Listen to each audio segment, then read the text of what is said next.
உரைத்தருளே.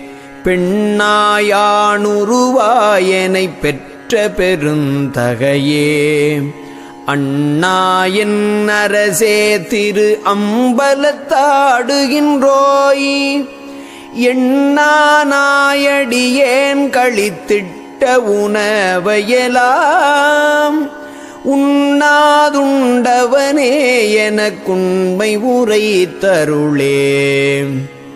நன்னாலும் கடந்தே ஒளிர் ஞான சபாபதியே, பொன்னாரும் சபையாய் அருட்பூரண புண்ணியனே, என்னால் ஆவதொன்றும் உனக்கில்லை எனினும் எந்தாய், உன்னால் வாழுகின்றேன் எனக்குண்மை உரைத்தருளே.